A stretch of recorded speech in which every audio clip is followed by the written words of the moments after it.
Hello there. Thank you for joining me once again on the program Your Doctor in COVID. I'm Dr. Mahendra Carpen. I'm the Head of Medical Services and Cardiology at the Georgetown Public Hospital Corporation. We continue our discussions around the COVID-19 pandemic, how it affects you, how it affects your family, how it affects our country. If you have any questions, feel free to send a WhatsApp message to 620-6275 or send an email to docandcovid@gmail.com. Today, once again, we are privileged to have Mr. Kit Nascimento with us as we continue this conversation.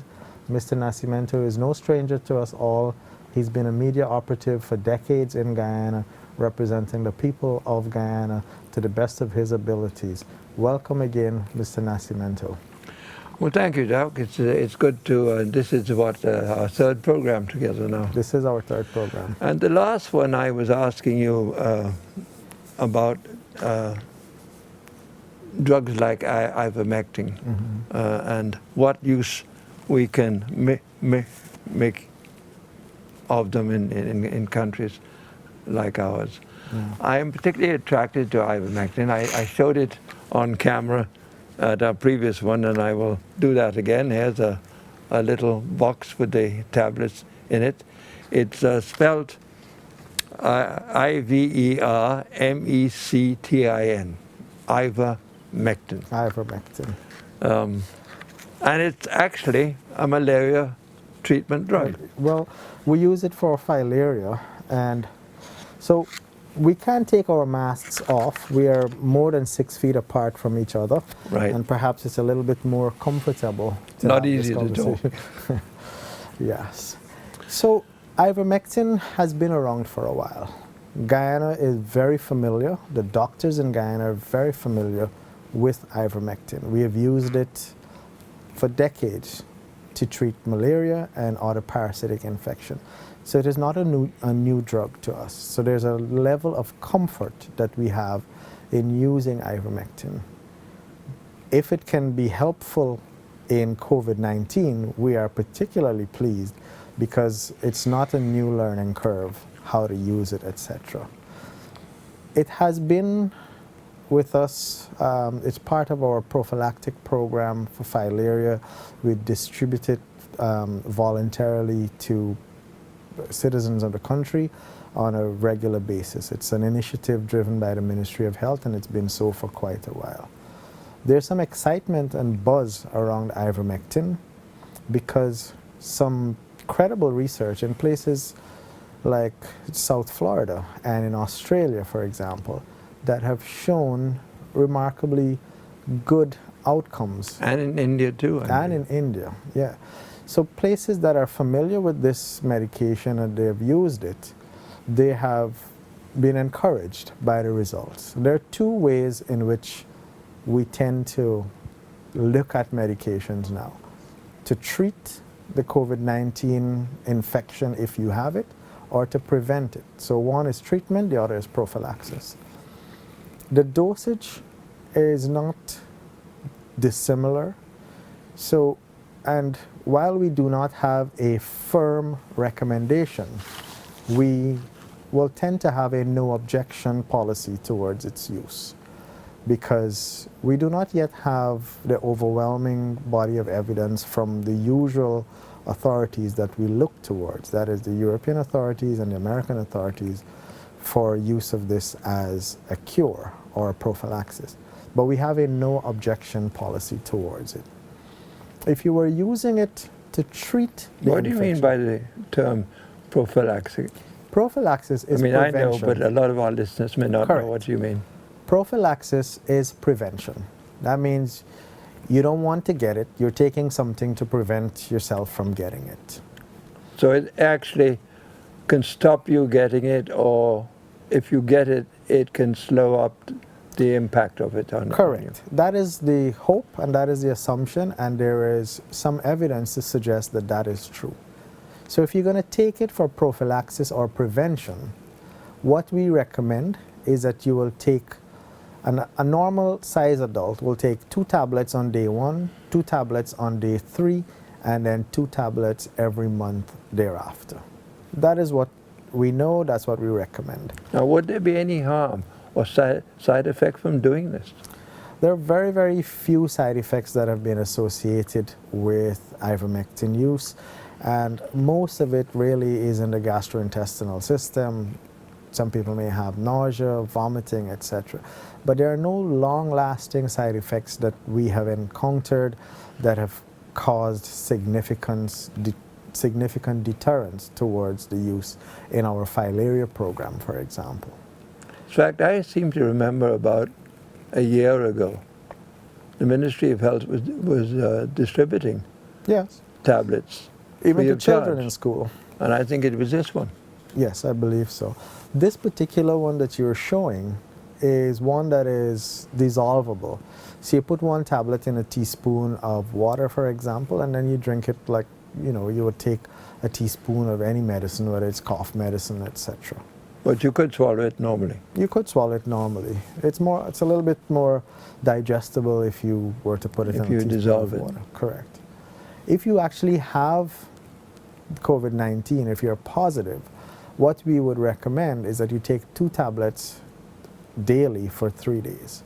Now, mind you, the authorities in the US have claimed that it can kill the virus, but you actually need significantly higher dosage of the medicine to kill the virus. But we have seen information from human trials in states in the US, in Florida, in Australia, in India, for example, that have shown benefit in human subjects at the usual recommended dose rather than those significantly higher doses. Before coming to this program, I found out that new GPC has this tablet very readily in stock. Yes. However, if someone wants to get it, they would have to get a doctor's prescription. It is a prescription medication, and there's some doctors who will not give you a prescription because they don't believe it's of any value. that is correct. And that is not only so for ivermectin, but several medications for different conditions. Once there is some controversy over its use and benefits, etc., there are some doctors who will be willing to prescribe and some who will be cautious in prescribing. But I think the most important thing about it is that even if you take it, it doesn't have any serious... It doesn't have any significantly serious, dangerous effects. Yeah, correct. Right. I wanted to ask you one last question, and that is vaccination. Oh, very, very topical, very current. There are several vaccines that are on the radar at this moment, and it's an interesting topic for us to discuss. I am for vaccination, so there's no equivocation. I believe you would take it tomorrow? I would take it if it's available. But here are some discussion points that we need to be aware of. The Western vaccines, we're talking about the Pfizer, Moderna, the AstraZeneca vaccines. That's the Oxford one? The AstraZeneca is the Oxford one. Mm-hmm. Now, these vaccines are produced by a newer scientific technique. They are available, but guess what happens? These vaccines were bought up even before production by the developed world. So for example, I was just reading today, Canada has bought 5 times the number of vaccines that they will need. The US Really? has bought 2 times the number of vaccines they would need for their population. And Europe has bought 3 times the number of vaccines that they would need for their population. Where does that leave us in the third world? We cannot compete in terms of pricing for those Western-produced vaccines, not yet. And so until those developed world markets are saturated, we really may not be benefiting from those vaccines readily in the near future. What we can look forward to are other sources of vaccine, which are covered under the COVAX initiative, which is, I believe, a World Health Organization initiative. And they are looking at vaccines from places like Russia and China. And even though there's not as much information available yet in the Western scientific media, there is enough that is out there to encourage us to look forward to these vaccines. It is our best shot. What is concerning for me as it relates to vaccines is that now we are seeing mutant strains, over 20 new mutant strains of this virus in the UK that is causing chaos and pandemonium. And so we have to ask a couple of questions. When the vaccine comes, would it cover all of those strains? Is the virus going to mutate into a completely different organism that is no longer threatened by the vaccine-derived immunity?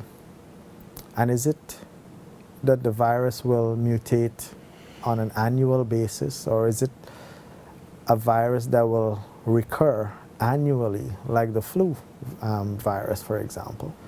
Do we need to continually take the vaccine on a yearly basis? We don't know the answers to those questions yet, but we're certainly excited that vaccines have been produced with remarkably good results. It's unheard of for vaccines to be produced in such short time, that the technology has allowed us to produce these vaccines, and for it to have upwards of 95% effectiveness. If the developed countries are over-purchasing or overstocking, shouldn't that make supplies more readily available ultimately to us? We would hope so. We have had some soft pledges. I'm not talking about Guyana, but the third world, that essentially if our first world population is taken care of, then you will have the spillovers. You know, whatever is left over, you guys will have. It's, you know, it's the way of the world. We're not in the best bargaining positions financially, so we will ultimately hope to benefit from whatever medical technology has produced in the fight of against this or any other disease. Well, I know that the government is seriously pursuing supplies. Yes. And I suspect that Dr. Anthony and even the President will be addressing the nation on this matter fairly soon. I think so, yeah. I believe that it's in the best interest of the country, and our Minister of Health and the President have demonstrated keen interest in being ahead of the curve on this. And then if we get it, the challenge is distribution. Yes.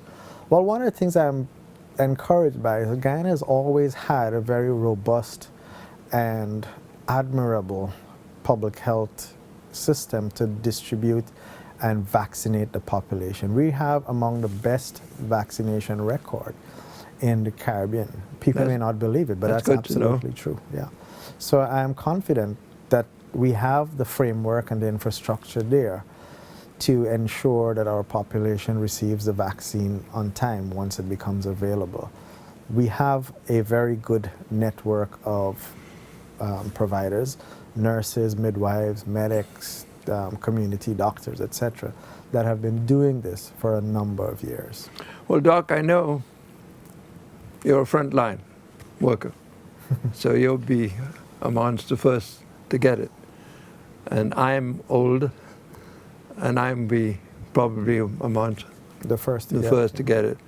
And I'd like to say to everyone who's listening, if it comes and you have an opportunity to be vaccinated, you get your vaccination. I would advocate so too. Doc, I want to thank you very much for having me on these programs. This is the third one we've done. Yes. And I hope I can come back and talk with you again. Well, thank you very much, Mr. Nascimento, for agreeing to be here. It's very kind, very generous of you for us to have this conversation. And I'm sure that our viewers and listeners would have benefited tremendously from our exchanges and the conversations that we've had, the points we've raised and discussed together. Thank you very much for watching and listening as we continue our conversations around the COVID-19 pandemic. I'm Dr. Mahendra Carpen, and remember, if you have any questions or comments, please feel free to send a WhatsApp message to 620-6275, or you can send an email to docandcovid@gmail.com. Thank you very much once again.